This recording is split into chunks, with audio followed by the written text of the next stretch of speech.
Mele apanya? Sate. Hah? Sate. Sate? Berempat tusuk? 200 tusuk makan di sini.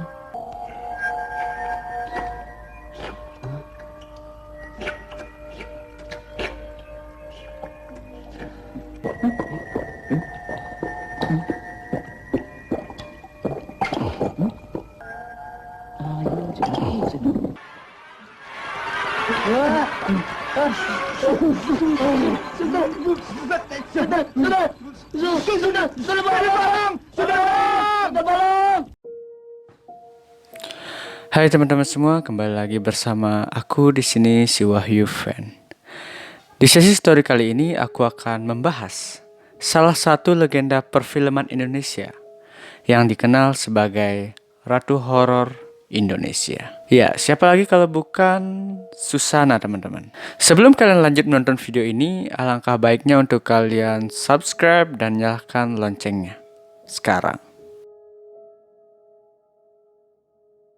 Guys, mungkin kalian yang lahir di tahun 2000-an tidak begitu familiar dengan film Sundel Bolong, Malam Satu Suro, ataupun Malam Jumat Kliwon. Dari beberapa film yang aku sebutin sebelumnya, yang paling populer pada saat masa kejayaan Susana adalah film yang berjudul Sundel Bolong. Namun, tak lengkap rasanya kalau kita tidak membahas biodata dan perjalanan dari karir Susana ini teman-teman. Mempunyai nama lengkap Susana Marta Federica Ken Os yang lahir di Bogor pada tahun 13 Oktober 1942, Susana sudah terjun ke industri perfilman Indonesia sejak tahun 1950 hingga tahun 1970-an teman-teman. Susana merupakan istri dari seorang aktor yang bernama Klip Sanggra. Namun sejujurnya Susana sebelumnya telah menikah juga dengan seorang aktor juga yang bernama Diki Suprapto teman-teman. Dan mereka dikaruniai dua buah anak. Yang pertama bernama Ari Adrianus Suprapto dan yang kedua bernama Kiki Maria. Di umurnya yang menginjak 17 tahun, Ari Adrianus meninggal dunia secara tragis teman-teman. Setelah dikeroyok dan ditusuk oleh orang yang tidak dikenal di depan rumahnya sendiri. Namun tidak hanya itu, kabarnya dulu Kiki Maria selaku anak kandung Susana ternyata sebelumnya sempat bermasalah dengan ayah tirinya yaitu Klip Sanggra. Dan selain itu, Klip Sanggra sebelumnya sempat menembak suami dari Kiki Maria ini teman-teman, yang menyebabkan Klip Sanggra dipenjara. Lain halnya dengan Susana. Ia sempat mengalami depresi dan stres dikarenakan kehilangan Ari Adrianus. Sampai-sampai puluhan wartawan film ia tolak karena alasan ingin menenangkan dirinya teman-teman. Namun akhirnya pada tahun 1981, Susana akhirnya kembali main film horor lagi. Di sini Susana sudah mulai populer lagi sebagai Ratu Horor Indonesia. Berbicara tentang kebiasaan aneh Susana. Jadi sebelumnya kita sudah banyak membahas tentang kisah karir maupun perjalanan cinta Susana. Namun di samping itu, ternyata Susana memiliki kebiasaan yang aneh teman-teman, dan sangat sulit dijelaskan. Saat ia bersama Klip Sanggra yang merupakan suami kedua Susana, Klip menuturkan bahwa Susana selain mempunyai kebiasaan berdiam diri di kamar, ia juga suka memakan bunga melati.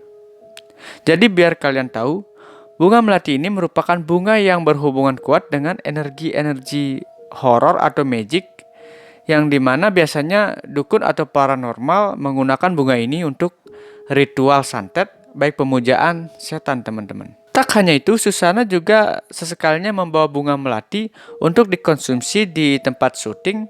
Dan Susana juga mengatakan bahwa memakan bunga melati akan membuat kulitnya menjadi putih dan sehat. Ini makanan yang aneh ya teman-teman. Selain memakan bunga melati, Susana juga mempunyai kebiasaan aneh lainnya teman-teman. Seperti bersahabat dengan ular, yang dimana ularnya di sini dipelihara layaknya kucing rumahan. Dielus-elus bahkan diajak tidur di kamar tidurnya teman-teman. Selain itu, kebiasaan anehnya lagi, Susana dikatakan juga sesekali melakukan 2 puasa kejawen, yaitu ngerowot dan ngebleng. Jadi puasa ngerowot adalah puasa seharian dari subuh pagi sampai maghrib teman-teman. Yang dimana kalian tidak boleh mengkonsumsi apapun kecuali buah-buahan yang warnanya dipilih langsung sesuai keinginan sang pelaksana. Puasa ngebleng adalah puasa seharian full, namun di sini lebih berat karena sang pelaksana tidak boleh mengkonsumsi apapun, tidak boleh keluar rumah, bahkan tidak boleh berhubungan suami istri selama 24 jam. Mungkin kalian di sini tumben mendengar puasa seperti ini ya teman-teman, sama seperti aku. Dan banyak ritual lagi yang dilakukan oleh Susana ini. Oke, jadi kita sekarang ke topik intinya teman-teman, yaitu kejanggalan meninggalnya Susana. Pada tanggal 15 Oktober 2008, Indonesia dikejutkan oleh kematian Susana. Kabarnya, Susana meninggal dikarenakan penyakit diabetes. Namun anehnya, keluarga dari Susana ini tidak ada yang mengetahui bahwa Susana meninggal di hari tersebut. Bahkan anaknya sendiri yaitu Kiki Maria selaku anak kandung dari Susana sempat syok. Mengapa saat sudah dimakamkan baru dikasih tahu kalau Susana sudah tiada.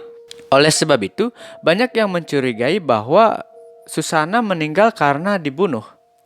Dan kabar yang beredar juga, ada yang bilang bahwa Klip sengaja menyuruh seseorang untuk membunuh Susana ini dengan menyewa pembunuh bayaran dengan imbalan sebesar 50 juta teman-teman. Dan ada lagi yang mengatakan bahwa kematian Susana ini dikarenakan keracunan susu yang diberikan oleh pembantunya.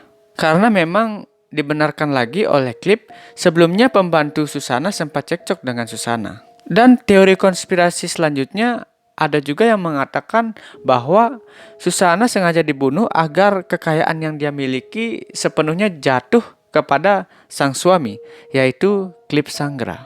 Sampai-sampai kasus ini menuai polemik antara Kiki Maria dan Klip Sanggra. Dikarenakan Kiki Maria tidak dapat sepeser pun warisan dari Klip Sanggra teman-teman. Namun semua itu terbantahkan dari hasil visum dari pihak berwajib dikarenakan Susana memang benar meninggal dikarenakan penyakit diabetes yang dialaminya. Jadi ada juga kejanggalan kematian Susana. Ternyata Susana sudah memprediksi kematiannya 2 tahun sebelumnya. Dan ia juga sempat meminta kepada Klip Sanggra untuk membuatkan makam yang sesuai keinginannya. Jadi sesuai request Susana teman-teman. Jadi ia menggambar makamnya sendiri di sebuah kertas gambar. Lalu setelah ia selesai menyerahkan gambar makam tersebut kepada Klip Sanggra lantas menyimpan gambar tersebut.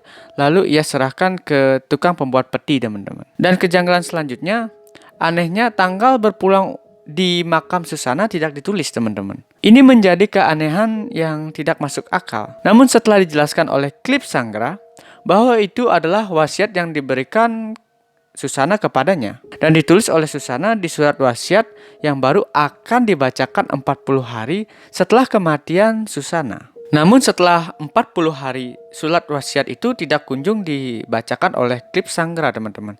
Dan banyak yang penasaran sebenarnya apa saja yang tercantum di surat wasiat tersebut.